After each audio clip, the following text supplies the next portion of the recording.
The best thing on her. I don't know why you can put me down. Shit, I am the shit. This ain't no regular thing. I came for the ring, you know what I mean. I shoot my shot and it's clean. This is my city, yeah, this is my team. If you talking and talking me nice, I play with all of my life.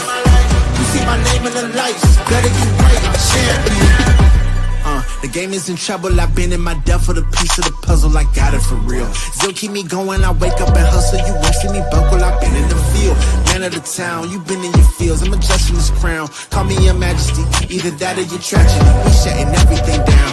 I've been hot like somebody put a candle on them. Off top, I don't really stand opponents, this mine. The moment is, run out and start a bunch of pandemonium. More game, I got some, the skill is bar one, y'all done, the game in the coffin. Referee screen, rest in peace, and think twice if you next to me, it's West. This ain't no regular thing, I came for the ring, you know what I mean. I shoot my shot and it's clean, this for my city, yeah, this for my team. If you talking and talk to me nice, I play with all of my life. You see my name in the lights, better get right, I'm a champion. It's our repetition, I'm stacking these trophies, I'm good with addition. I spit like a pastor, I give you the vision. Up early morning, enough of the sleeping. My life is a dream, but you wishing you lived it. Haters get livid, my pocket's Pacific, that's deep if you get it. So Tempur-Pedic, I sleep on the critics. Don't feel like competing, I'm hearing these crickets. Whoa, let me switch the flow, a new bounce. Coming to the den with a lion, I'm gon' pounce. Know I've been a king for a while, got a ring and a crown. That's the bling with the blow, what the team is about. Champions, you can tell by the ambience of this sound. Referee screen, rest in peace, and think twice if you never see me, it's no doubt. This ain't no regular thing, I came for the ring, you know what I mean. If you talking and talk to me nice, I play with all of my life. You see my name in the lights, better get right. This ain't no regular thing, I came for the ring, you know what I mean. I shoot my shot and it's clean, this for my city, yeah, this for my team. If you talking and talk to me nice, I play with all of my life. You see my name in the lights, better get right, I'm a champion.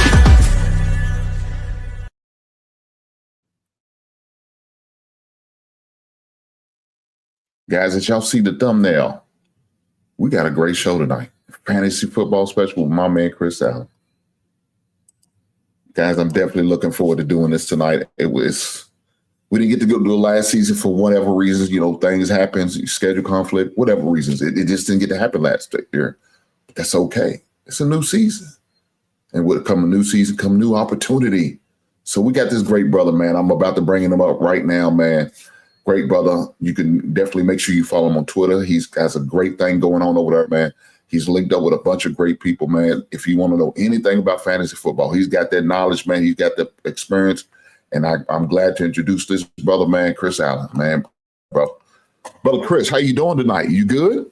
No, I'm doing well. I'm doing well, man. We were catching up a little bit before the show, and I'm so glad that I'm able to come back. Yes, we was. A little bit, man. And now, like you were saying a bit ago, man, we're ready to start this upcoming fantasy football season, just football in general. I love this time of year where once you get into mid-August, it's college football coming back, NFL coming back, and really from now until the end of the year, this is all we're going to be talking about. We're going to be watching games, talking about the games, the players, the highlights, all of this. This is what we do all this stuff for. The draft season right now, you saying what? You got 3 more drafts or something like that to go through?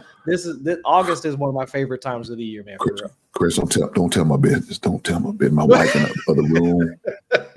3. It's more than that, bro. I ain't gonna lie. It was one. That's my bad. No, I was talking about my leagues. I got 3 more drafts. You only got 1. That's my bad. Oh Lord, my schedule is full the next couple of weeks, man. Look, she already knows. Look, it's funny you say that. I got a special account just for those things that I do with my fantasy football and my pick 3s of parlays and stuff. I got a special account. She said, you need a special account. I said, baby, you right. That's a great idea. Right. So that's what I got. A special, it's got on my card, my debit card, it says fantasy football. On the account, it says fantasy football. So I know. I need to do that. Man, I didn't think about it. Shout out to my beautiful wife / moderator / receptionist, secretary, great person, overall beautiful person. Mm-hmm. She brought that out of bed to me. Shout out to her. Because I wasn't thinking about that. I was just going to just put it in cash app. Take what y'all need. How much is it? Okay, I got you. She said, no, you need a special account. I said, so be it, baby. And that's what I did. And it worked for us. No problems, no issues. Like, what is this? Why is this fee? What is that fee? It's all fantasy football. It falls up under the umbrella. You know what? I'm putting that little extra little money I get here, the few coins I get, and going in there because I got to pay for these league fees. Right. She said, well, you don't be winning then. I said, that's not true. I win. I just don't win that much. I don't win enough, Chris. I need to win more. Right there. That's a special woman. You better hold on to her. Yeah, I am. I mean, the second time around, I can't mess it up again now. If I mess up again, I'm just going to say, there's something about me. I got to make some changes. Right. No, I'm good. But she's a beautiful person, and I'm glad I have her. I'm lucky to have her. So shout out to Mrs. Hink. But like you said, man, we are here to talk about fantasy football. The season's here, man. I know a lot of you guys are probably getting your leagues ready, scouting, probably doing some mock drafts. I know I'm going to do a couple mock drafts in the next couple of weeks. I wanted to wait after today to hear a professional's opinion on maybe what directions I need to be looking at. So far, I got 3 of my draft orders. One league I'm drafting first, another one I'm drafting 6th, and another I'm drafting 9th. Now, the one I'm drafting first in is 10 people. The one I'm drafting 9th in is 10 people. But the one I'm drafting 6th in is 12. I like those 2 positions. I like that 9th and the 6th spot because I know I'm going to be at every time I'm getting drafted. There won't be no guessing or none of that. That 9th spot, I like that because I want to see what everybody else doing because I'm new to that league. So when I'm new to that league, I want to see how everybody moves and how they draft and how they operate so I can kind of maneuver that way. But I said, let me wait for my man, Chris. I know he's going to come with a lot of knowledge, a lot of experience, and he's going to share not only with me, but the audience. And anybody watching it on the replay, y'all make sure y'all tune in and make sure y'all hit that damn like button. Don't go without hitting that like button. Do it now. Or if you're going to watch it on replay, hit the like button. Goddamn button. You goddamn right. Hit that like button. Chris, let me ask you this. Yeah. We talked about it. Let me talk about a little bit of college football right now, right? Okay. Season's about to start, I think, in a couple weeks, right? And I seen they released a new top 25. And I'm going to read off the top 25. Well, at least a few. I'm not going to read all 25, but we're going to go through the top 10. And I noticed that the Texas Longhorns, the new member of the SEC, they're in their second year. They're in Oklahoma in their second year in the SEC. And they come in preseason ranked number 1. Now, I was surprised by that. But you got to realize that Archie Mann is the quarterback. They got that experience. A lot of good players. You know, we know that the state of Texas always produce high quality, high caliber type players, you know what I'm saying, future NFL star players.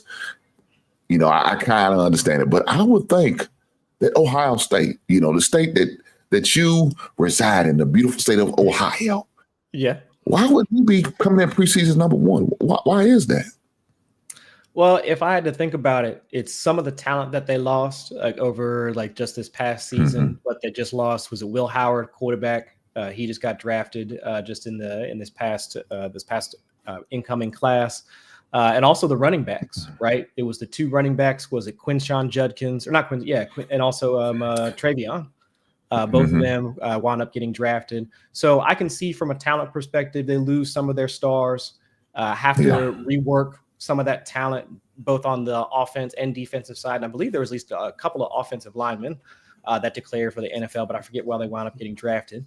So I can see from that standpoint where this was an offense last season that really did rely on some of that running game, right? Especially once you saw that title game, how much they were able to run over the opposing defense. So I can see us there where, they having to, I think top 3 is probably right for them. The ceiling is obviously number 1, but knowing how much they have to replace after last year, I can see why they're just a couple steps back from the top spot.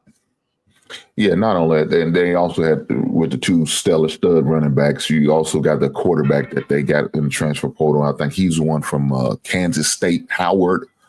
They had to replace him. He's now with the Pittsburgh Steelers, I believe. That's where he's at now. Oh, okay. So, yeah, that's another vital player. And they had a lot of defensive players that they had to replace. Offensive tackle, I know that they had to replace at one time. The Bears thought they was going to maybe possibly draft him. So they had a lot of guys that they have replaced, but we know this is the Ohio State. So this is not uncommon for them to have to replace great players and all of that. So that's normal. It's just a typical machine they run, and they just, replace players and keep it moving. That's it. But I think they may take a backslide just like what Michigan did. Now, of course, Michigan had to replace Jim Harbaugh, and we know he's a major factor in the college. I was a major factor in the college game. So that's a big replacement. I like the brother down there now. Hopefully they give him a real fair opportunity. So far they have. But it's going to be interesting, especially that Big Ten. We know they got a few former Pac-12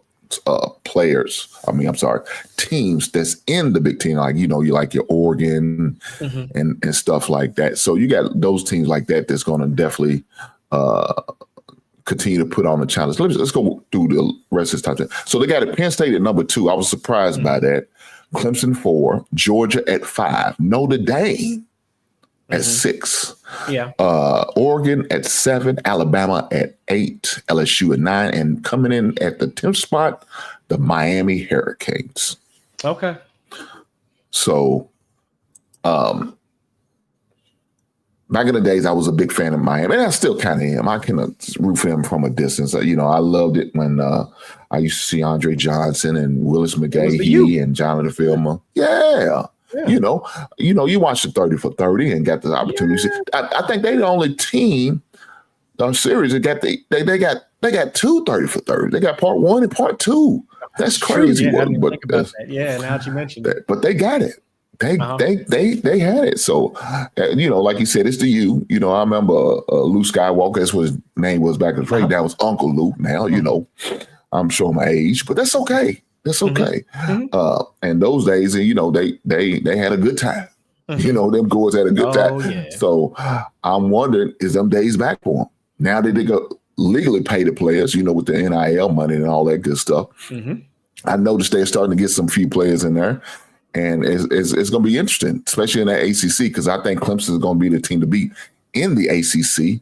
But I think Miami's going to have something to say. Yeah, I agree with that. I definitely looking forward to the college league. I'm an SEC guy. I live in the state of Kentucky, so we're SEC here. So I'm going to definitely make sure I make to a couple games at Kentucky. So hopefully one of those games, I want to see them against that Ole Miss. And Ole Miss was a great game for us last year. And unfortunately, we won, but it didn't help us throughout the season because we started taking more losses and we didn't get to go to the bowl game. Yeah, that happens. So, next year. I mean, with this year, right? You got it. Well, we'll see. We'll see how it goes. But the SEC is definitely going to be stronger this year. Like I said, I named the top 10, and I believe I named 1, 2, at least 3, 4 SEC teams right there in your top 10. That's tough. Okay. Yeah. So those are the possible matchups. At least for Kentucky, Texas, and Georgia are 2 guys that's on their schedule this year. Now, fortunate for them, they don't have to play the Alabama and LSU this season, but they do play Ole Miss. So, with that being said, it's we're gonna have fun with it. We're gonna have fun, and hopefully they do well. We'll see. I'm glad you guys in the chat. Let me say this. Are asking questions. This is what I was looking for you guys to have questions and interact with us, because my man Chris is going to definitely help us out with these questions. I'm sure I'm going to try to do my best. I'm amateur night here, but Chris is the professional. So, that's why we have it. We got the professional here. So with that being said, let's go with his first question. Looks like he's asking. And that is, would y'all do Hollywood Brown and give up Jameis Williams? Patty Holmes, Patty Mahomes, you're a quarterback, PPR. So I guess you're talking about trading these 2 guys?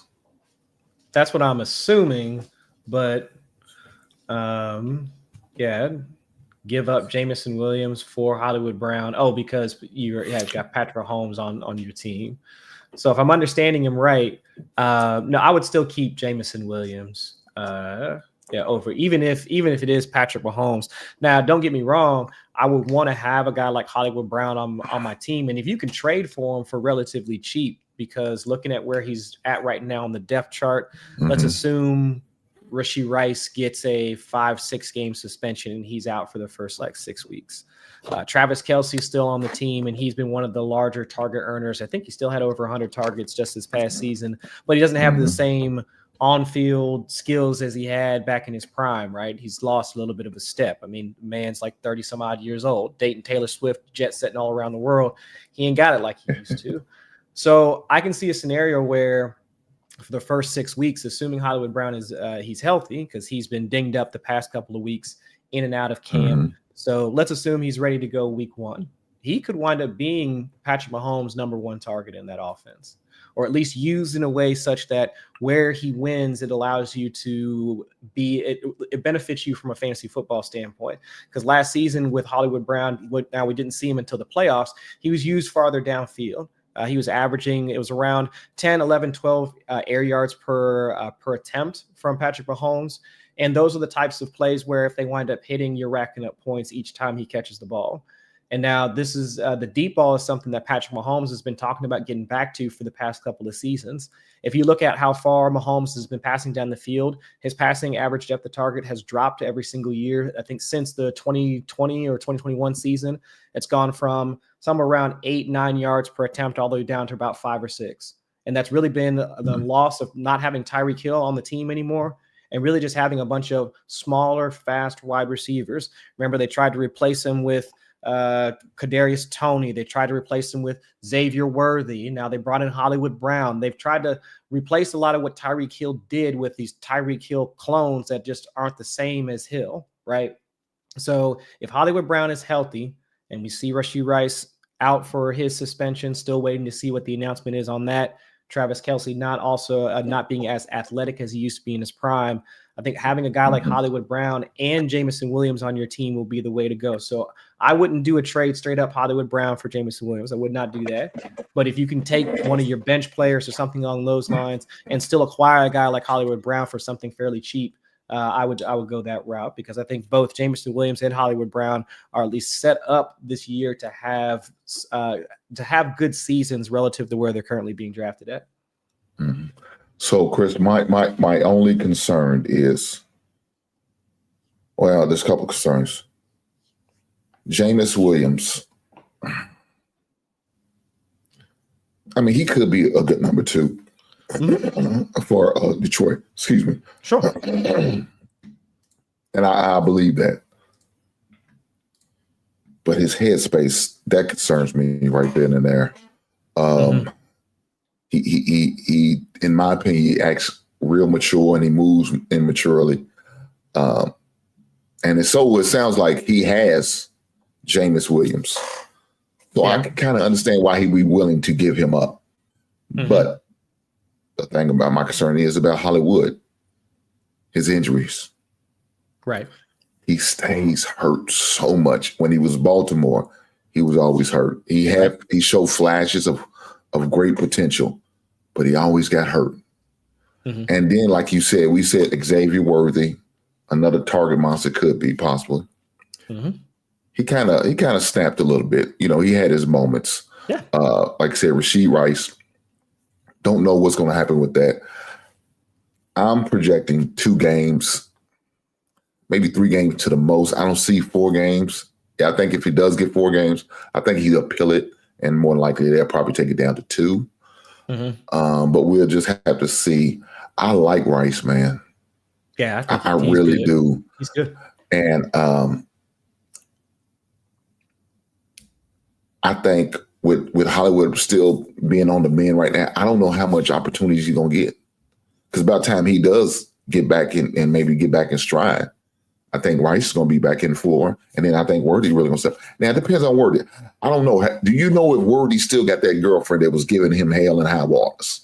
Because she was. He still does. Oh, Lord. Some of these young players need to learn. Poor guys. Something about the beautiful woman that takes a man under. I'm gonna leave that alone. Xavier, let me talk to you right now. I know you're watching. I know you're gonna be watching. Brother, stay locked in. I know she's a nice one. She's a beautiful woman. She's well put together. I understand. But if she doesn't bring you peace, let her be. Because she could cost you your paycheck. And I hate to see that for you. I would hate to see that for you. I like the combination of Worthy and Rice and possibly Hollywood as a third receiver. But I don't really think he's going to be. I think it's going to all depend on Travis Kelce. That's what's going to be I think the telltale sign, whether Hollywood's going to get the opportunities or not. If Travis has a decent year, Hollywood probably won't get over 45 catches, man. He probably get about 70 balls to him, but he probably won't get over 45 catches, unfortunately. So I don't know if I would. Man, I hate to do this to you. It sounds like we splitting hairs here. I think you like Hollywood. I don't. I'm gonna go with the professional. I'm gonna tell you, I prefer not to trade. I would keep it as is. Now, I don't know when your trade deadline is. Maybe kind of wait and see, unless you have to do it right now before the draft or whatever case may be. I would kind of wait and see what goes on first before I make that deal. I would try to almost get into the regular season if I could, if you can. I don't know if the offer's still going to be on the table, but I'm just saying. No, I agree with you. I apologize if I was being confusing, but I'm saying I wouldn't do that trade. Oh, okay. So you wouldn't do the trade. I would keep Jameson Williams. Now, would I want to acquire Hollywood Brown on my team? Yes, but for something less than Jameson. Yeah. Kicker, like a kick. Okay. Yeah, like so Chris said, give me like a fourth wide receiver or something like that. You know, somebody that's farther on down the line. Yeah. I would not want to give up Jameson Williams for Hollywood Brown. No, sir. Your third tight end. Yeah, that's what it is. That's a hell of a great chance. That's what it is. That's what it is. Yeah.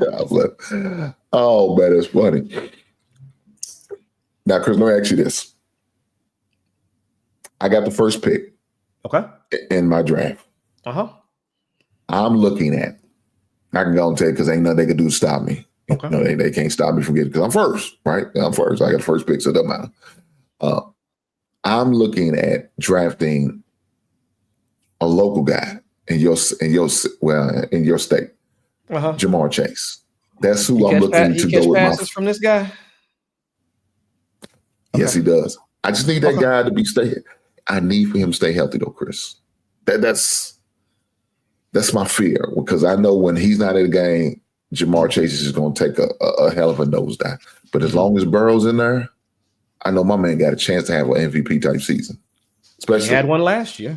I know, and that's why I'm willing to go out on a limb and take it first overall.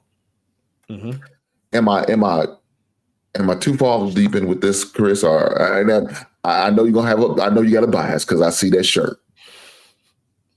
Am I going too far deep in by taking Jamar Chase as a first overall pick? No, for a couple of reasons. I think the first thing is that most folks will look at a player that performs well in one season and say, well, they can't do that again, right? You see a guy like Jamar Chase, Triple Crown winner. First wide receiver to get the Triple Crown since Cooper Kupp did it back in 2001. And he was the first one to do it since Steve Smith did it back in the early aughts. So you see a historic run like that, and you have to expect that the wheels are going to come off the next year. But to that, I say, well, let's look at the level of opportunity that Jamar Chase is going to have in offense. Let's forget about the production, right? We need to have the opportunity, the amount of targets, the balls thrown his way to see, well, could he get to the same amount of production that he did the last season? Well, take Jamar Chase out of the situation real quick. Let's look at the offense. You got Joe Burrow. The Bengals have been one of the most pass-friendly offenses since Joe Burrow has been in the league from a pass rate over expectation standpoint. So that's a stat that measures how much you're passing relative to where the ball is at and what the down distance game situation is. The Cincinnati Bengals have been top 3 in pass rate over expectation for the past 5 years. So at least from a volume standpoint, how often Joe Burrow is dropping back to pass, Joe Burrow dropped back over the pass over 700 times last season. Over 600 pass attempts. Somebody tell me how they can see a scenario where Joe Burrow is going to have fewer pass attempts this upcoming year. The defense is still a problem. We just watched the Eagles' backups run over the Bengals' first team defense just a couple of weeks ago. So in my mind, from an opportunity standpoint, there is no reason to think that the total passing pie for the Bengals is not going to be as large as it was just this past season. So that's one thing. Part two, let's look at Jamar Chase as the player, as an individual. Does he have the talent requisite to say that he should be getting the largest share of that pie? Well, look at the talent that's currently around him. T. Higgins, absolutely star-studded wide receiver 2. Could be a wide receiver 1 on a number of other folks' teams. But it's him, it's T, and really after that, it's nobody else. Andre Yoshivas is a solid wide receiver 3. They got Mike Gesicki, who is a decent pass-catching tight end. They just signed Noah Fant. And, of course, they got Chase Brown, the running back, who can also operate as a receiver. But none of those from a target earning standpoint, that they command volume while they're out there in the field. They don't do the same as Jamar Chase and T. Higgins. I compare those two to Tyreek Hill and Jalen Waddle from the 2022-2023 season, when it was just those two just catching bombs from Tua Tagovailoa in that first year when it was him and Mike McDaniels. The offense is concentrated around those two guys. So the offensive situation that Jamar Chase is in favors Chase as being the 101. And then the third thing, let's look at Chase himself. From a yards after the catch perspective, being able to create once the ball is in his hands. I mean, he is used both as a X receiver on the outside, also moves to the inside. Just this past season, he had one of the highest rates of being put on the interior of the formation or in the slot. That's where you're not going to see the opposing defense's best coverage corner. You get some of those linebackers or nickel corners that are going to be lesser than the talents on the perimeter. So, and also he catches the ball. His average depth of target is in that 8-9-ish range, so that you can see that he has both these easy layup targets that he'll get from Joe Burrow and also get some of those explosive plays. So he gets that mix of being able to, where he gets deployed on the field, also can create after the catch. His forced missed tackle rate was one of the highest in the league just this past year. His efficiency from a yards per route run standpoint, also one of the highest in the league. I mean, the boy is talented with the ball in his hands. We saw that when he was catching passes from Joe Burrow when they were both at LSU, and they've continued to make music out on the field once they're both in the NFL together. So, I mean, those three things, the offense that they're a part of, how Joe Burrow plays the game, to his offensive situation with not having a ton of other talent around him. It's just him and T primarily. Then, of course, Jamar Chase as the player himself, the talent he has that we knew he had, and why he should have been a top 5, top 6 pick when he came out, and why the Bengals should have taken him over Penei Sewell. That was like one of the big arguments, right? Should they have gone with Jamar? Should they have gone with another lineman to help protect Joe Burrow? I was always in the camp of saying they should have gotten his best friend in the draft, and they did. And they were just one play away from winning the Super Bowl about 4 years ago. That's neither here nor there. But all that to say that this offense is primed for a pass-first offense. They've got an elite quarterback in Joe Burrow, and they also have an elite talent passing or catching the ball in Jamar Chase. So I am, at least from my perspective, drafting Jamar Chase as the 101 is the right way to go as compared to some of the other running backs that are available in that top 2, top 3, like your Bijan Robinson, your Saquon Barkleys. I would still prefer a wide receiver like Jamar Chase, just given the amount of volume and the type of production that he can create once he gets the ball. You know, it's funny you said that. I got to show this clip of my future number 1 overall pick. Let's go. What's up, love? How you doing? Hold on, Jamar, man, please. What's up, love? How you doing? For the girls. For the girls. You signed it for the girls? Yes. He not only know how to avoid the defenders, but he knows how to avoid the people who's not good for him. He's locked in, bro. You see the focus. He said, I got to get to this van. We got training camp in the morning, and I ain't got time for you, ma'am. You're beautiful, but this is not the time. I got to make practice. Yeah. And I can't let you let me miss. If you ain't a Super waiting Bowl on me. ring, I don't want you on me. That's what he's thinking. Yeah. Use that free hand and throw it off. Come on, you are defending. I got to go catch his pass. Joe Burrow's dependent on me. On me. That's right. Shout out to my man, my future number 1 overall pick, Jamar Chase, my future wide receiver, who's going to lead my team, hopefully, to a promised land and a championship. We'll see. We will see. Speaking of championship, let me ask you this, Joe Chris. Yeah. I know we kind of talked about it.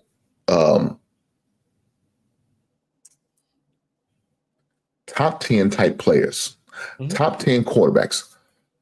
I want to know, Chris, what's your top 10 quarterbacks that you would possibly see yourself drafting in your fantasy football league? So I got mine. I want you to definitely make sure you go. I'm going to let you go first, and then I'm going to post mine up after you do yours and see as far as kind of matches, or am I way off? I could be way off. I heard that before, but I could be way off on this. Go ahead, bro. So the way that I try and break down quarterback play, especially for fantasy football, is I try and break them down by tiers. And for folks that don't know what tiers are, it's essentially buckets of how you would categorize a quarterback. And so for me, I look at how they play the game stylistically and how they produce on the field. So I'll list off my 10 and I'll say 3 tiers. So the first tier would be the quarterbacks that are your mobile quarterbacks. And I'm not talking about the scramblers. I'll get to those. I'm talking about the ones that are actually a part of the team's rushing game itself. So they're the ones that so the top 4 for me in no order, because at least for me, when I look at tiers, I can see any one of these 4 guys being drafted in any order. So it's Josh Allen, it's Lamar Jackson, it's Jaden Daniels, and it's Jalen Hurts.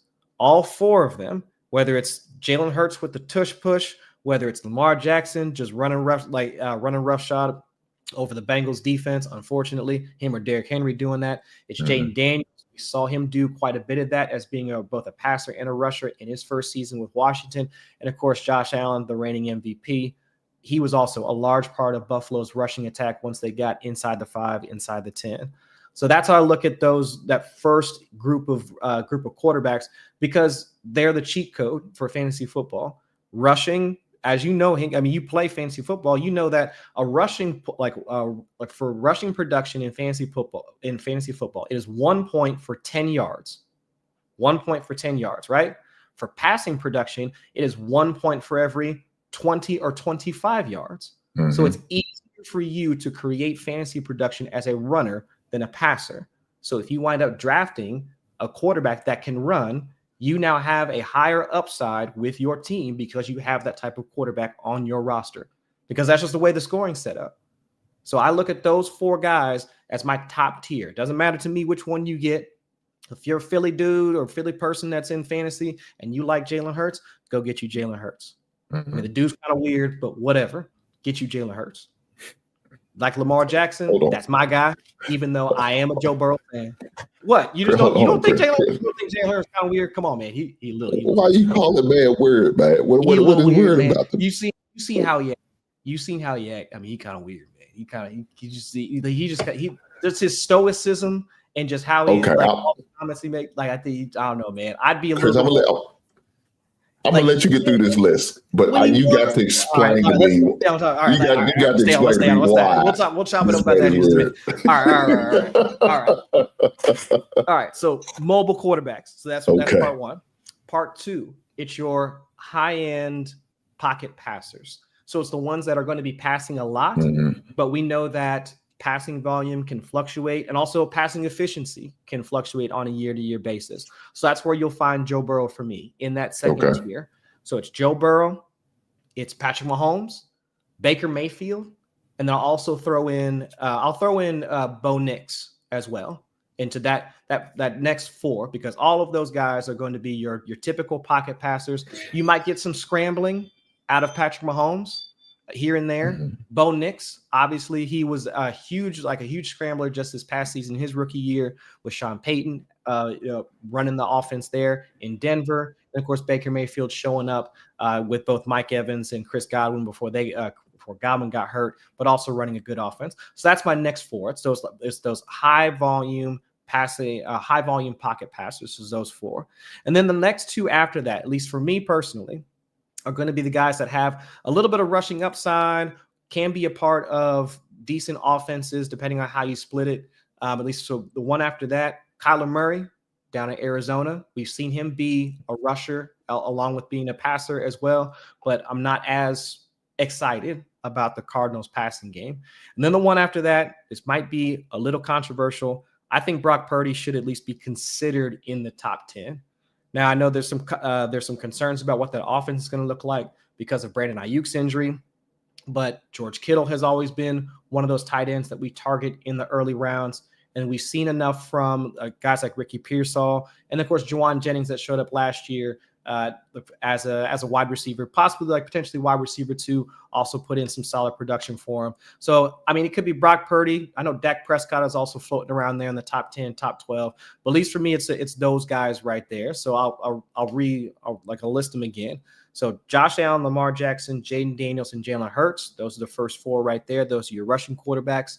Your high-end passers right after that. So Joe Burrow, Patrick Mahomes, Bo Nix, and Baker Mayfield. And the 2 after that are kind of the guys that either have high-end potential to kind of get into that top 8, top 6 realm because we've seen them do it before. So Kyler Murray, Brock Purdy, Dak Prescott, so one of those guys like right in there to round out my top 10. Okay, so we have a lot of similarities in your rankings. Your tiers too, but I didn't really break them down by tiers like you did, but I can looking at my list now that you said it. So like you said, Josh Allen, I got Josh Allen, Lamar Jackson, and Jalen Hurts, and of course, Jaden Daniels as my top tier. Possible. Yep. I could even see myself drafting them in the late first round out of a 12 team, around the 10, 11, the 12 mark. I could possibly see it, but more likely they'll be second round for me. Okay. But if I feel the need and I don't like the other running backs or receivers that's eligible or possible for me to draft pick, I probably would take those. So those would I consider first round, late first rounds, and for sure second round type quarterbacks. Mm-hmm. So my next tier would be the quarterbacks that I would probably take in the 4th or 5th round. Okay. And that's the Patrick Mahomes and the Joe Burrows. Mm-hmm. Those 2 guys I could see taking in the 4th or 5th round. Okay. Now, these next ones, and one of these ones I definitely won't put on my no draft list, but I got to respect his ability to run, even though he's a small little baby, ran out there amongst the giants. Kyler Murray. Yeah. Chris, I really don't want to draft him, and I'm gonna put him on my do not draft list, but I have to respect his speed and his footwork. Because he does have it. That's right. Can he throw? Yes, he can, but he's always going to have to roll out of the pocket like they used to do with Drew Brees. Mm-hmm. So him and Dak Prescott are the next 2. Okay. Now, these last 2 tiers that I could see possibly being secondary quarterbacks, backup quarterbacks to some of these other guys. Now, one of them's going to depend on his health because right now Matthew Stafford is really – I don't know what's going on with him. Right now, he's just been in street clothes. He's talking about his back is still bad. I don't know. Is he going to play? That's the crazy part. So I might have to make a minor adjustment just on him alone and maybe put Brock Purdy in there, as a replacement for Matthew Stafford. But I'll tell you this. The Chicago Bears old quarterback, Justin Fields. Uh-huh. I didn't have him in there first, but once I seen that preseason game, I said, well, hold on now. I like what they got. I like the running backs with Allen and Hall. Mm-hmm. I do like Justin Fields' ability to run. But if he decides to throw, he does have Garrett Wilson down there to throw it to. Mm-hmm. Some guy that he's familiar with when he played at Ohio State. So there's a familiarity there. They already have a rapport. I have to put this guy on my list. Now, he will be a secondary. He'll be my backup quarterback for sure. Mm-hmm. That bye week or whatever top quarterback I'm running with, but put him in there. I feel at ease. I wouldn't feel anxious like, oh, shit, I know I'm going to lose because I got it. I'm going to be somebody's bye week. Mm-hmm. No, I think Justin Field could probably help me keep afloat. Now, I'm hoping some other positions help me out to try to offset that, maybe the extra 5 to 10 points that I would probably be missing out on, like say with somebody like Josh, but I wouldn't feel too bad. because of the potential that he does have and his ability to scramble. But Chris, now I got to go back to this because you said Jalen Hurts is weird. Yeah. This disturbs me because I like Jalen Hurts, man. I respect it. Look, I'm a Chicago Bears fan. And I wanted the Chicago Bears to draft him in the second round. We had the opportunity and we passed it up. And I could imagine my franchise would have been way farther along than it is right now. I like his leadership. I like his ability to be humble. I like what he brings to the team, his confidence. He has a certain swag about him that I like.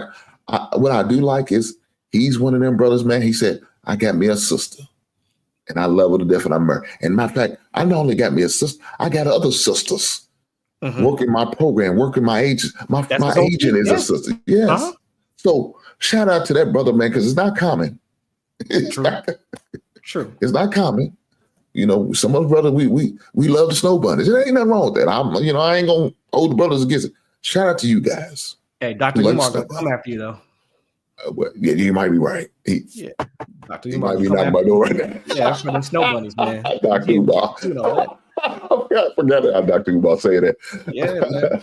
But why is the brother weird though, man? Is it his eyebrow? Some people say, I like his thick ass eyebrow. Like, man, that's reaching. This is like me, and like all your points are well taken. I think the fact that he has been able to, I think, navigate his career in such a way that for the folks that doubted him, especially where he was drafted at, right? I mean, he wasn't a first round pick. He came into the league after essentially getting replaced, like when he was back in college, and show out in a way that people thought that he was essentially going to be the backup for the Eagles, right? I mean, he came in, he was sitting behind Carson Wentz for a year or two before they wound up getting rid of him. So to see him and see his career, not just have him become the starter, but have him also evolve as a passer to the point where there's not too many concerns about can he continue to be a top quarterback in this league.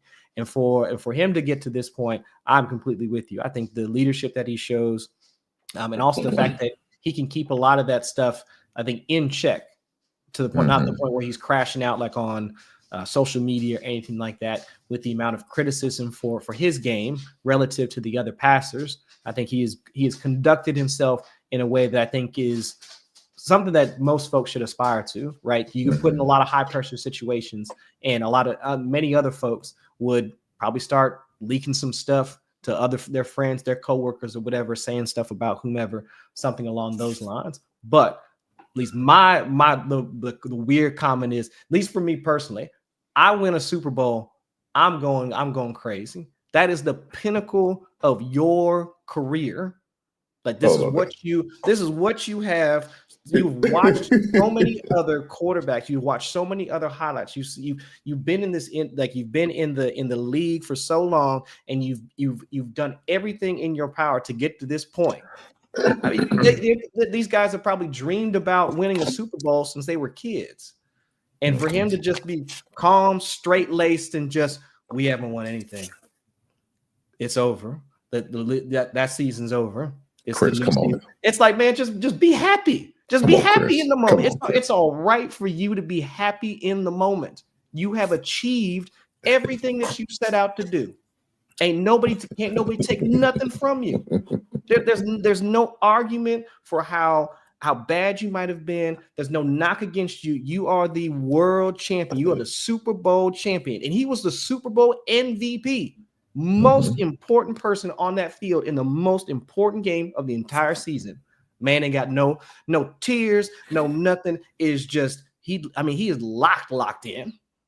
I mean, he is stuck in just thinking about football, and that's it. And that's the only thing. That's my only knock against him, because I know for me personally, if I were to get to that point, I'm crashing out. I'm going nuts. I'm telling everybody, I told you. For all the haters that doubted me, I would conduct myself in an unprofessional manner if I was in Hurts' shoes. So I will admit I'm the lesser man in that sense, because I just wouldn't be able to do what Hurts is, how he's conducted himself. So you would have been out there telling these cats to kiss your grits. Is that what you telling me? Oh, Chris? yeah, I'd have been pulling receipts. I would have had everybody on my team, like every tweet, every news clip, every video clip about how Jalen Hurts couldn't pass the ball, how the concerns about the Eagles and if they could actually be a Super Bowl contender. Is the offensive line the reason for all their success? Is Jalen Hurts this? Is Jalen Hurts that? I would have had that stuff running on loop on my Instagram, on my Twitter feed, all of that after, and then after that, just have a picture of my Super Bowl ring right next to it. That's it. But you know something? The beautiful thing is you can tell his father is a great influence in his life, how he's a pivotal space in his life and how much he loves and appreciates his father. And I love seeing Black fathers, man, spending quality time with their kids, doing things for the kids, making sure their kids in a good space. You can tell that he was raised right, coming to a beautiful 2-parent home. That's beautiful. But not only that, his dad was his coach in high school. And when he went to college, he was coached by one of the best out there with Nick Saban. Nick Saban's got that same mindset. Hey, we won a championship. Let's get ready for the next season. Yes. Yeah. So we kind of understand why he's that. I get it. That look and that aura about him, because that's he's that's just where he is. Yeah. He doesn't show a lot of emotion. Doesn't get all in the hoopla. I mean, we heard it. I mean, they was trying to drum up some stuff between the receiver and Jalen and all that, not get enough passes. He didn't flinch. No, he did not flinch. He said he let that man. Whatever, man. Get on up out of here. Yeah. That's it. Yeah. We gotta go. We looking at the bigger picture. Y'all looking at the small picture. Y'all looking at just winning y'all division. I'm looking to win at the Super Bowl. I'm looking to get that Lombardi trophy. And not only that, being the MVP. And really, let's be honest, Chris. He outplayed Patrick Mahomes last year in the Super Bowl. It just so happens they lost. Yeah. That was it. That was it. And so guess what? He said, I'm on the James Brown, the big payback tour. I'm coming back. And he had to do what he had to do. Yeah. Hey, man, I like the brother, man. Chris is a hater, and that's how we're going to leave it there. all these Philly folks, man, they gonna come after me. Everybody start getting all type of tweets. Philadelphia. You need to stop hating on Jalen. Yeah. You suck, Chris. Stop hating on Jalen. You're a hater. Everybody gonna come after me. I understand. Yeah. When Cincinnati go down, they're gonna be booing you. Boo. Oh yeah. Oh yeah. Oh man, let's keep it going. So I'm gonna go first on this one. And so we're gonna touch on the wide receivers. So I'm glad we was able to speak of one of the wide receivers. That's going to be my first pick of the draft. And I had to put these guys who these 3 guys, I could definitely see myself drafting in the first round. So I'm going to do it by the tiers like you did. So I like that. My first wide receiver that I'm looking at, and of course, I talked about earlier, and that's Jamar Chase for obvious reasons. I like him. Big receiver. He also has a great number 2 receiver, T. Higgins, that's going to take that pressure off him from being double teamed. But even if he is double teamed, he's got the ability to get open still, bust a double team. I've seen it a couple times last season and watch him still make plays.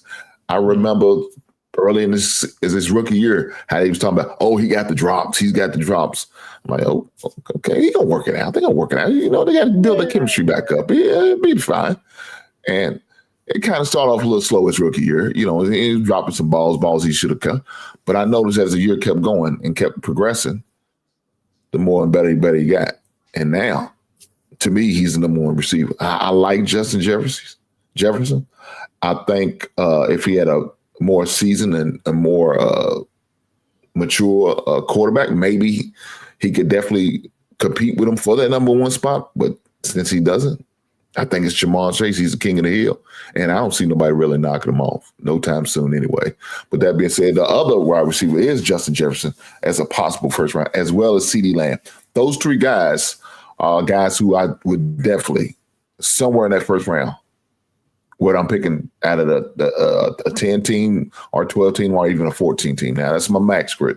I ain't playing with no more 14 teams. I mean, now it's going to make the pot thing. I can't stand it. Then I'll say, hey, y'all got 13 because I'm about to get up out of here because I don't want to be drafting with 15 guys and then, we ain't doing this. We can't do this. It's got to be a better way. But those 3 guys, I definitely would see as my possible first round picks for me. And those are the tier 1s for me. The tier 2s will be your Puka Nacua, as well as AJ Brown and Malik Neighbors. Now, those 3 guys are my tier 2. I could kind of see myself maybe late round drafting one of those guys, and probably Malik Neighbors will be that one, like at the 10th spot or the 11th or 12th spot. I could see that. But for sure in the second round, especially if I got that 12 pick, he's definitely going to be right there on the turn. Sure. So those are what I consider second round tier pickers. Now, these next ones, of course, one of them's going to depend on his health. I do like Stephon Diggs. I like his opportunity that he could possibly get down there in Tennessee, especially with Cam Ward. I could see that. And then they still got your boy Calvin Ridley. So they're going to have a nice 1-2 punch, especially as long as they both stay healthy. I think they got a nice connection. And, of course, they got Pollard down there as a running back. So, they got a nice little offensive weaponry for Cam Ward to possibly to play with.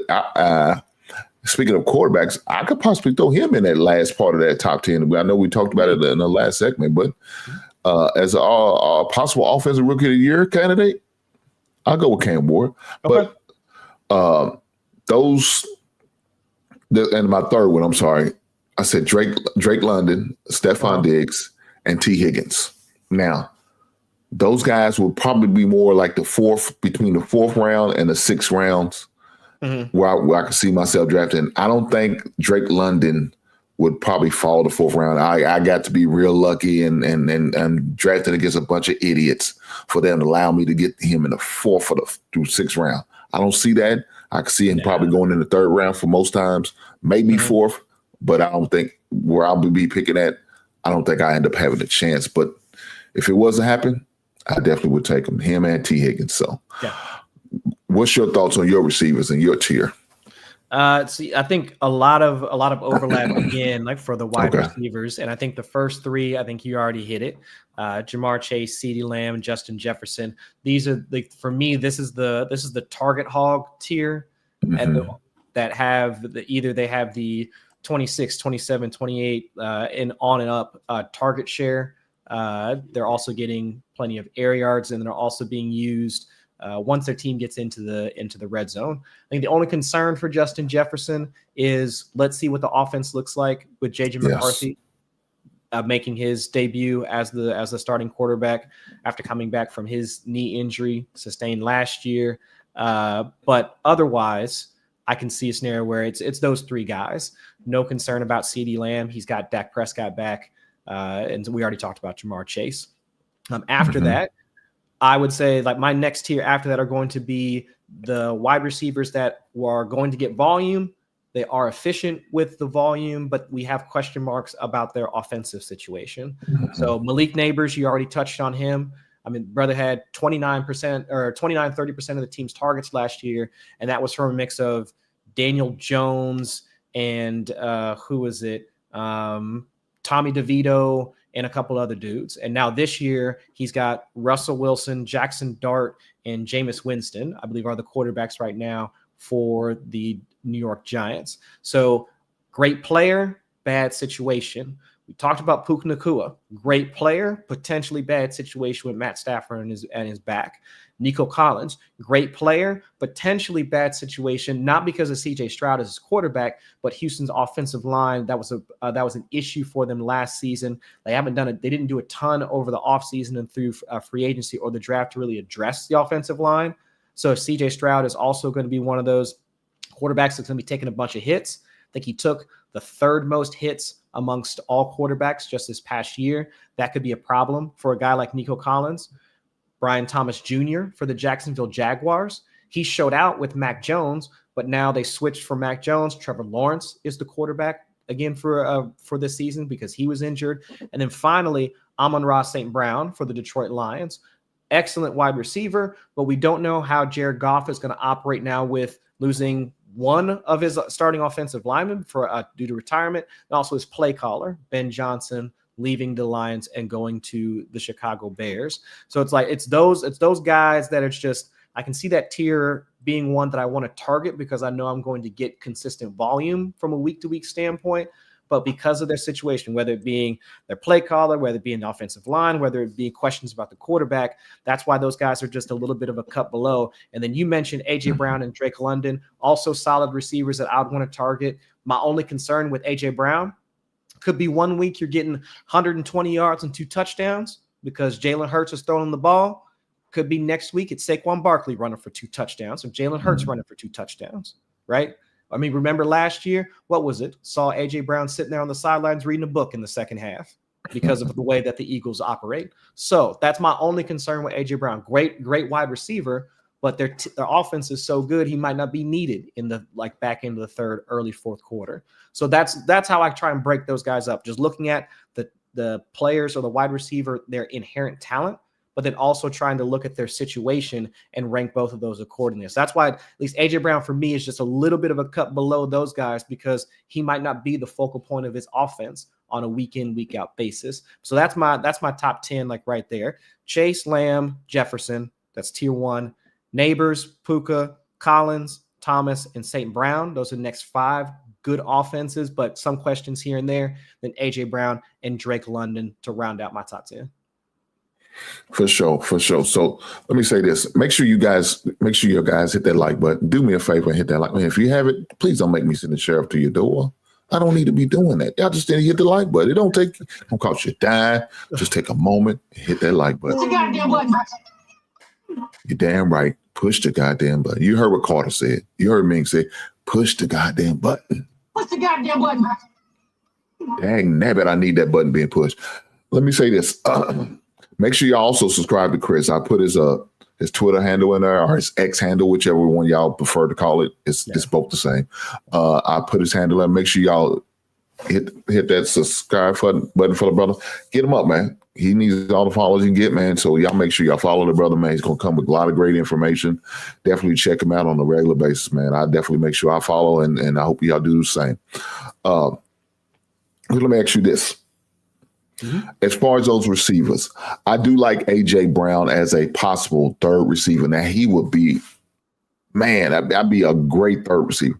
More than likely, he won't get to fall to you as a third receiver. Mm-hmm. But as a backup receiver, I think he'll be a good backup receiver. Now, if I get somebody like Jamar Chase and I can come back around and get somebody like A.J. Brown, I feel like I got to steal. I feel like I got a steal right then and there. I feel like, hey, y'all go and get ready. Put Hink in there for the championship. WP 34 for the title. Get ready. I'm ready. Put my name on the trophy. Get the belt ready. Hit my cash app. Y'all know what to do. Right.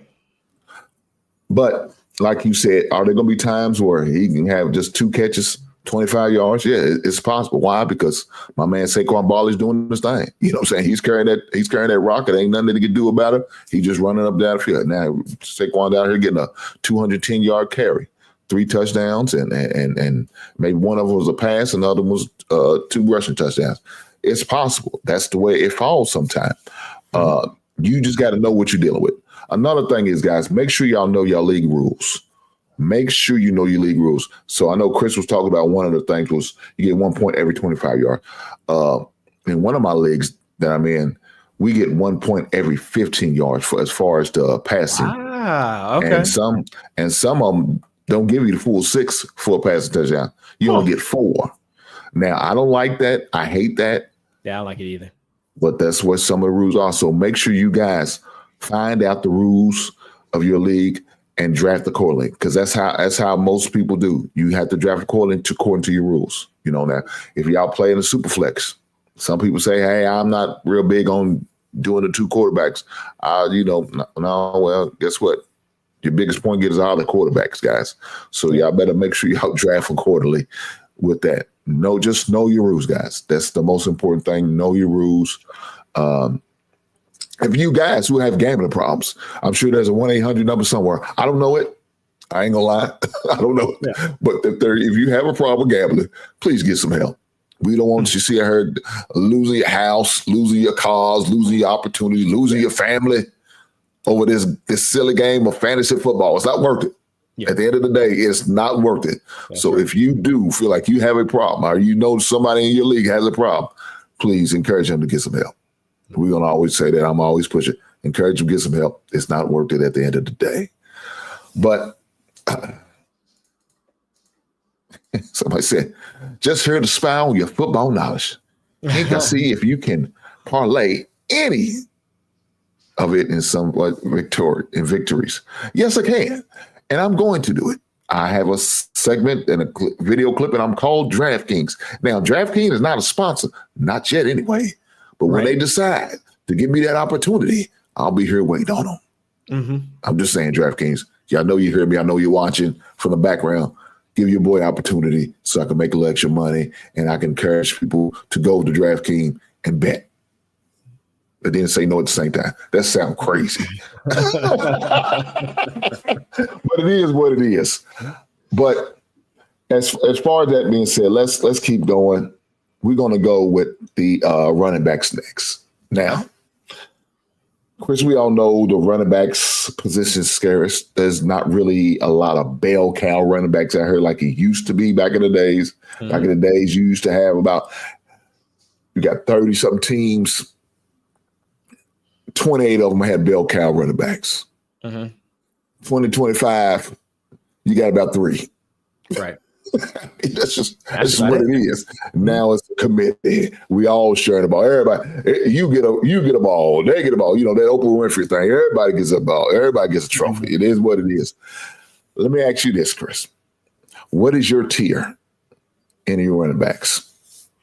So first tier is going to be the running backs that have not just the elite rushing workload. So the ones that are going to hold 50-60% of the team's rushing share, but also the ones that have the receiving work to go along with it. Going back to 2020, I did a research project looking at the archetype for running back ones and how many and what it's going to take from a workload standpoint to get you in that top spot. There hasn't been a running back to really have the overall RB1 spot that didn't have over 55% of the team's rushing share, but also over a 10% target share as well. So the running backs that look like that, they're going to at least get you there for this season. For me, Bijan Robinson, Saquon Barkley, Jahmyr Gibbs. Those are my top 3 because those guys, we've already seen them be used both not just as workhorse running backs, but also as pass catchers, like for their respective offenses. We know what Bijan Robinson can do. We already talked about what Saquon Barkley is to the Eagles rushing game. And then Jahmyr Gibbs, last season when David Montgomery went down, what was that, weeks 15 or 16, over the back end of the season into the playoffs with David Montgomery still hurt, it was Jahmyr Gibbs. He had averaged a touchdown per game, looking at least one explosive rush attempt per game as well, because we know he can hit them home runs once he gets into the open field. So for me, it's those top 3 guys that have that hybrid ability to really help you produce from a running back perspective. So, like I said, we're going to end up crossing over a lot, and this is one of them. Now, like I was saying, there's only a few bell cow running backs still in the league, still playing, still part of the game. Bijan Robinson, Saquon Barkley, Derrick Henry, and I'm going to put down here Kyron Williams, as long as he stays healthy. Those are probably my top tier first round possible pick running backs that I would take in the first round. Now, of course, you didn't hear me say Christian McCaffrey because we all know he's not a bell cow back. And he's one of those guys that I really want to put on my do not draft list. But for some reason, if he pops, there's going to be hell to pay. If he can stay healthy, there's going to be hell to pay. Yeah. Mm-hmm. But I haven't seen a season where he stayed healthy. So you got to do what you got to do. That would probably be more so on my tier 2 and him and Jahmyr Gibbs, because we also know Gibbs is works with Dave Montgomery. Mm-hmm. And he's more of a committee type back. Now, I do like that. Yeah, you know, they kind of starting to differentiate between the two, because I'm seeing, you know, now Gibbs starting to get about 15, 16, 17 to 20 carries compared to Dave Montgomery just getting 10. And I'm okay with that. I'm okay with them giving the man more and more opportunity. I like seeing it. Now, I don't feel so bad with drafting him in the first round, especially in the early first round possible when they do give like it. But I don't feel like they do it enough. That's my problem. Out of 18 possible games, they play 17. But I need to see my man carrying at least 20 a game for me to justify me taking a running back in the first round, especially in the top 5 running backs in the draft. I have to see that. And if I don't, I'm like, well, I just rather wait till the second round.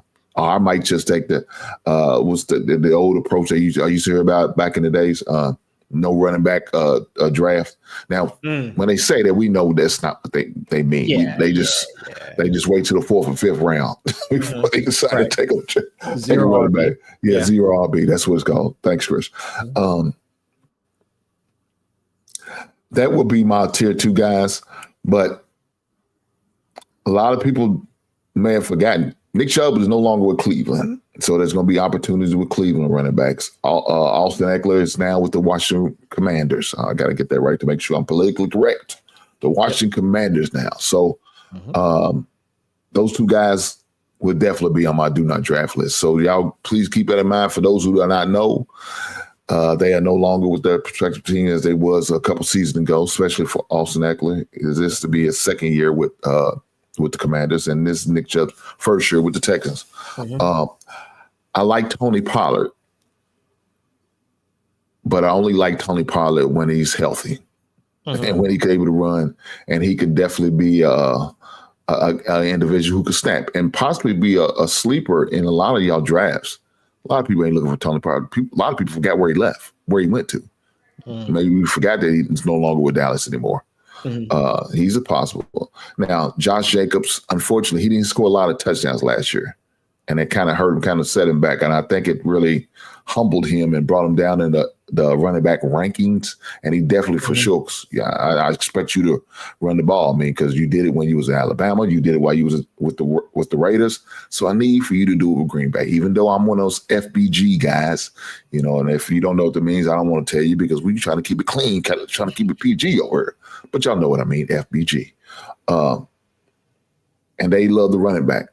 Aaron Jones is not there anymore. I think what's my man? That other big running back they used to have is no longer. I think he's with Philly. Or not Jamal. You're talking about AJ Dillon. AJ Dillon. I think he's with Philly now. I think that's where he is. So opportunities there for Jacobs. I just need for him to get in the end zone. I don't know what the problem was last season. Hopefully they were able to work it out. They got a pretty decent offensive line. They got Jordan Love as quarterback. So you kind of keep them honest. You can't just stack 8 in the box on them because he can definitely throw it over the top. But I need Josh Jacobs to get back in there because he's a possible sleeper for me. So those are some of my tier / top 10 running backs that I would go with. But, in my opinion, if I am a first round pick and the first overall pick, I would go out there again. I did it last year and I would do it again. And that's Bijan Robinson. Yeah. As a first, if I was going to take a running back with the first pick, he would probably be the only one. I wouldn't take Saquon. And I know it's tough to say because I like Saquon.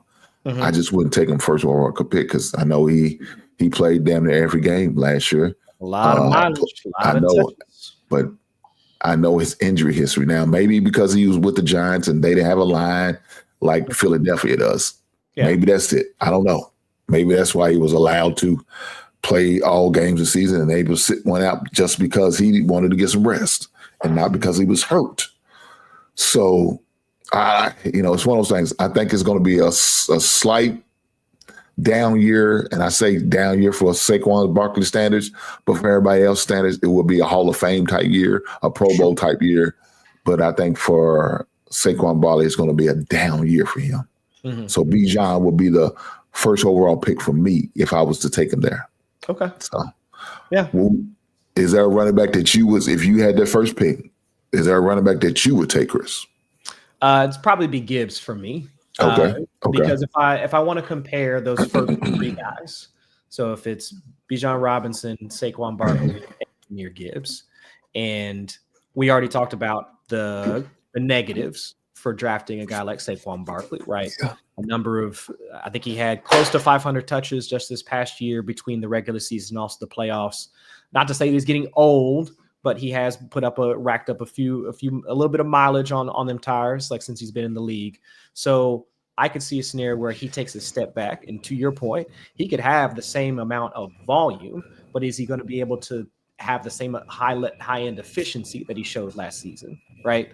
So it really, for me, it comes down to Bijan Robinson and Jahmyr Gibbs. And so I can see both of them being, at least from a workload standpoint, like fairly similar. I mean, Bijan Robinson, for as great as he is, the team still wants to try and use Tyler Algier, the RB2 for the Falcons, as much as they can. So who's to say that the workload between those two guys are going to be completely different? But then at least for me, I'm looking at which one's the better offense. And I already stated earlier, I have some concerns about what that offense is going to look like without Ben Johnson in calling some of the plays. But at least the guy they hired or they brought in at least has some ability to create an offense that can work around a guy like Jared Goff. But now for Bijan Robinson, we only saw Michael Penix play 3 games last year. Now, he looked good in those games, don't get me wrong. But now can he sustain that level of productivity over an entire 17-game season? Is he going to be able to push the ball downfield enough that Bijan Robinson is actually going to be able to operate in the red zone enough so he's getting those money touches so he can get into the end zone? That's not a problem for Jahmyr Gibbs. That's been a problem for the Lions for the past 3-4 years now. So if I'm now splitting hairs between those two, because we're talking about the first overall pick, right? We're talking about who is the running back that you would take first. So we got to split some of those hairs here. So I would say that because the Lions have the better offensive environment for scoring, I would say I prefer Gibbs over Bijan Robinson, and he would be the one that I would take first. I could definitely see that. But like you said, the only drawback I would have is that Dave Montgomery guy that's there, and he is like the Zach Crockett. That's the you name. You remember Zach Crockett? Yeah. A blast from the past. Okay. Zach Crockett used to. I remember I had Napoleon. What was Napoleon's last name? You remember that man? How long? You remember Napoleon? Crockett was playing. Oh well, damn. I told you I'm old. I'm 50 years old, Chris. I'm short by age. He played for the Bucks. How long ago? No. Did he play for the Bucks? I remember he played for the Colts and the Raiders. I could have sworn he played for the Bucks at some point too. He may have. I don't know. I remember because I had. No, yeah, he definitely played for the Raiders. I remember that. I had Napoleon. I can't think of his last name though. The little running back, little scat back for the Raiders. I know who you're talking about. Yeah, and he would get all the way down to the end zone and didn't get in. Bring in Crockett. Zach Crockett's big ass. Yeah. It's like, God damn. Yeah. This fullback bastard keep taking my touchdown. Right. I said, I can't draft Napoleon no more just because of Zach Crockett going to hoard it. And one year I tried to be slick. I said, look here, I'm going to put Zach Crockett as my flex. And Zach Crockett never got in on it. I said, God damn, I can't get in. I thought I made some miraculous decision and pick him up. Right. And you thought you had it figured out. Man, come on, Chris. I felt like an asshole. Man. I said, man, this is crazy. I was young in my fantasy football years when I did that. But, you live and you learn, right? You live and you learn. So let's go. Last but certainly not least, the most hardest position to draft. The most challenging, at the same time, the most frustrating position to draft, and that's the tight end. And the reason why, because after the first 3 guys, you could just put in a name and just hope and pray that he gives you some points. About just like the defense, almost. I mean, if you don't get the first top 3 defense, you start body in and say, hey man, just don't get negative points. That's all I ask. Just don't get negative points. So I only did 5, and I'm sure they're gonna be the same 5 that is probably yours more likely. And if they are, we'll ride with it. But we're gonna definitely need to talk about it because some guys need some help out there. Guys who are new to the fantasy football, who's not familiar, that you do have to have a tight end on your roster. So with that being said, Chris, what is your tier? of tight ends. Top 3 for tight ends. And so these are the guys for me that are not just out there running routes. So for tight ends, since we do want them to operate as a wide receiver primarily, because that's the whole thing for a tight end. They both can act as a blocker. They can be lined up in line with the line formation, or they can be split out to the slot. In some cases, they can be split all the way out as a flanker or split in. But we want the guys that are going to be out there running routes. One of the studies that I've done is looking at tight end production over the past 10 years. And if you are one of those tight ends that's actually out there running routes and just you are part of the play concept for a quarterback's drop back, 90% of the routes, then you are at least being one of the more productive tight ends in the league, because that means that, one, your offense is looking at you as a potential pass catcher, right? They're not considering you a blocker. We don't get any points for blocking. We get points for them out there catching the ball. So for me, the top 3 tight ends, the ones that are out there running routes and also earning targets at a high rate, Brock Bowers, Trey McBride, George Kittle. Every last one of them routes at 80 to 90% of their team's quarterbacks dropbacks. And then also from a target share standpoint, they're earning targets at least a 20 to 25% target rate. So that is more than most wide receivers, right? I think George Kittle was sitting at around an 18, 19% target share just this last season. And that was with Brock Bowers having to throw to, Deebo Samuel being hurt, Brandon Ayuk getting hurt, Ricky Pearsall getting shot in the offseason, him not showing up until week 10. With all the chaos that was going on around the 49ers offense and also their offensive linemen getting hurt, Trent Williams was down for a little bit. George Kittle was still out there being one of the more productive tight ends in the entire league. So I'm looking at Bowers, McBride, and Kittle as being the top. If you are going to take a tight end in the early rounds, for me, it has to be one of those 3. And then after that, we can talk about the others, but those are the 3 guys for sure. So unfortunately, guys, as y'all heard, he left out one of the best tight ends to ever play the game, and that's Travis Kelce. Unfortunately, that's just the way his game's been going this past year or so. It has been on a downward spiral turn. So, and I don't know if it's going to get much better. Now, I know I was kind of talking about it earlier with Xavier and Rice and Hollywood Brown, how he could possibly take a lot of catches from them guys. But I don't think he will, man. I just think he sees it writing on the wall, and I think he realizes this is my farewell tour. Yeah. The best thing for Kelce, they should have won the Super Bowl so he could retire. Yes. If they had won the Super Bowl, he'd have retired. He wouldn't have to come back and try and do this again and all that, and he can go off. Because I think in my mind, I think Travis Kelce, he's going to wind up getting into the Hall of Fame at some point as soon as he hangs him up for the accolades that he's been able to achieve in the league. And I think he's been in the league for 11 years now, 10 years or something like that. Yeah, a little bit longer than that, if I'm remembering right. But across his career, I think he has enough of those in order to say that he's going to get into the Hall of Fame at some point. And so he should have just gone ahead and hung him up after last year. And then for him to come back, I think it's tough for a lot of fantasy people, because we want to draft him because we know that he's attached to a good quarterback. We know he's going to be out there running routes. We know he's going to be earning targets. Patrick Mahomes loves to look for Travis Kelce, especially once they get into the red zone. But he can't move defenders like he used to. Doesn't have that same ability to turn on a dime like he used to like 3, 4, 5 years ago. And he definitely can't win, or at least he doesn't win in contested situations as often as he used to. So especially once you get into the red zone, where all of those defensive coverage, they get more condensed. It's harder for you to pass in the middle of the field. And that's where Kelce typically likes to operate. It's going to be harder for him to win in those types of situations when Patrick Mahomes needed the most and when we needed the most. So he's out of my top 5 for this year. He's probably going to he's probably going to get 80, 90 targets. And he's probably going to catch about 70 balls or something like that.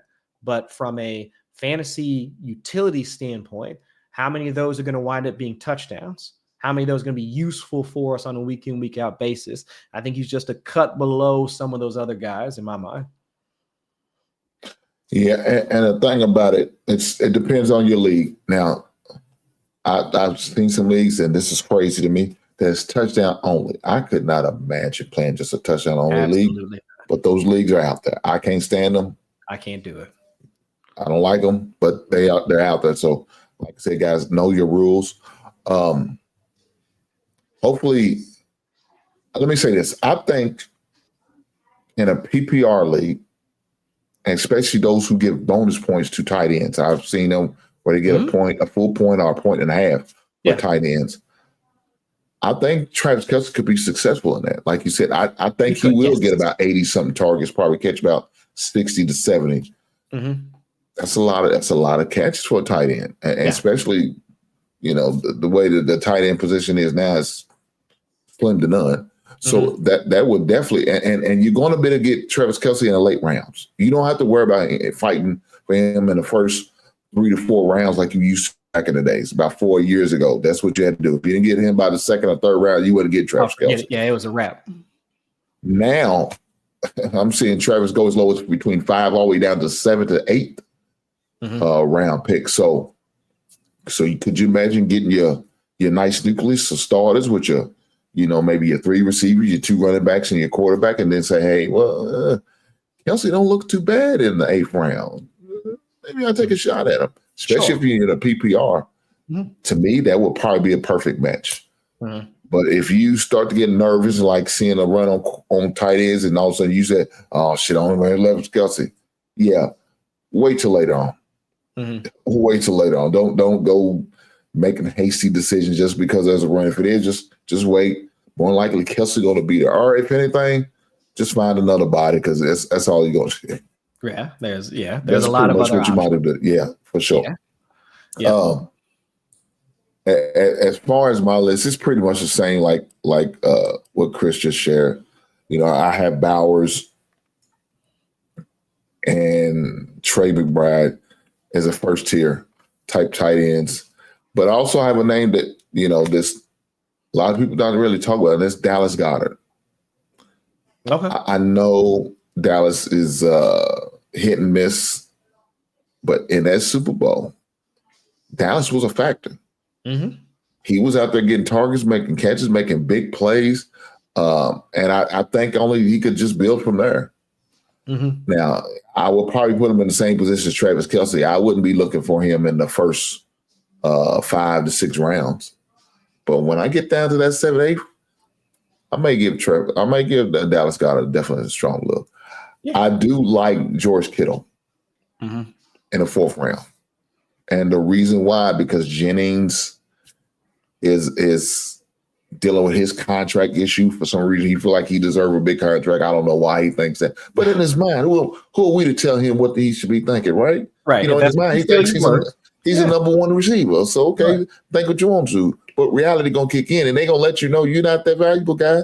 We'll tell once that check comes across your with your name on, see how big it is, if it's what you really wanted. I don't think that's going to be an issue like Brandon Ayuk, health reasons. Deebo Samuel is no longer with the 49ers. So right now, Brock Purdy looking for some targets. Right. And a quarterback's best friend is a tight end. That's true. So I could see Kittle, especially early on in the season, getting a lot of opportunities. Absolutely.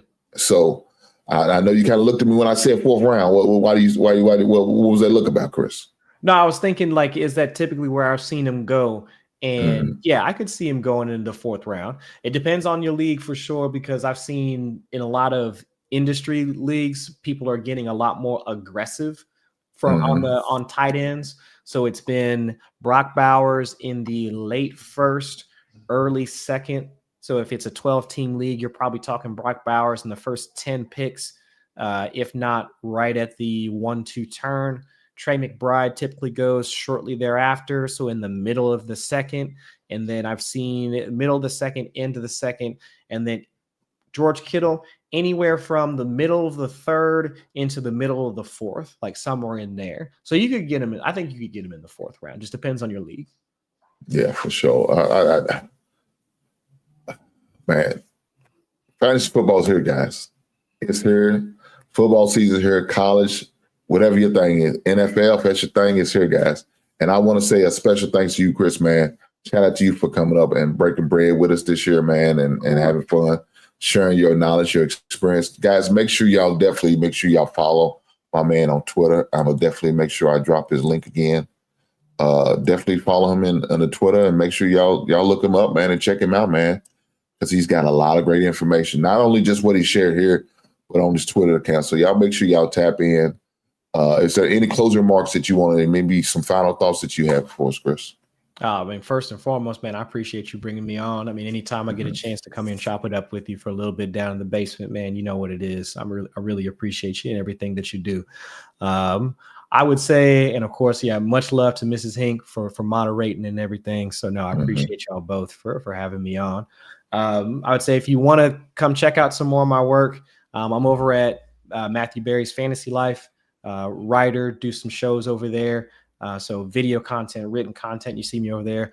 I'm also over at Yahoo Sports, signed a deal with them for the upcoming season. So if you check out any of the Yahoo Sports content, I'll be doing a lot of work primarily with Matt Harmon, who's over there. Did a live show with him last week. Should be doing some more shows with him in the near future. Have some written articles over there as well. So a lot of my stuff is, I love talking strategy, how to approach some of the positions. So a lot of the stuff we were talking about tonight is just absolutely timely because I've been walking through mock drafts. And if you draft from the 101, how would you do it? Would you draft from the 104? How would you do it? And depending on your league settings and all of that. So all that to say, if you ever have any questions about where you would draft, what type of players you're looking for, the archetype of players that you should be searching for, depending on where you're at in the draft, love to talk about all that strategy stuff. So hit me up on social media, drop me a DM. Love answering questions and, talking people through their leagues and to kind of help them set their roster up for a championship run. So now come find me if you need me. Yeah, I definitely greatly appreciate it, brother. I promise you we do. Over here in the basement, man, we like to have fun. We like to talk sports on Mondays at 7 p.m. Eastern, 6 p.m. Central, and also at the GIST NFL as well as the NFL studio. Man, once again, I can't thank you enough, Chris. I appreciate it, and good luck to you and all your fantasy leagues, man. I'm sure you're going to win. Glad I'm not going against you, so at least I got the opportunity to win me some money. You know what I'm saying? Right. So my wife Mrs. Hink don't give me too much pressure. Hey, anything to keep Mrs. Hink happy. You know what I'm saying? I know that's right. Yeah. I know that's right. Mm-hmm. Guys, with that being said, I appreciate y'all coming tonight. Make sure anybody who's watching it on replay, make sure you hit that like button. And if you're watching it on live, do me a favor. Before you step out, hit that like button. You're goddamn right. Hit that like button, guys. And please make sure you subscribe. If you ain't subscribed, you just watch from the cloud. Make sure you subscribe. All 3 channels. I appreciate every last one of you being here. Until then, I'll catch you on the next one. Right on.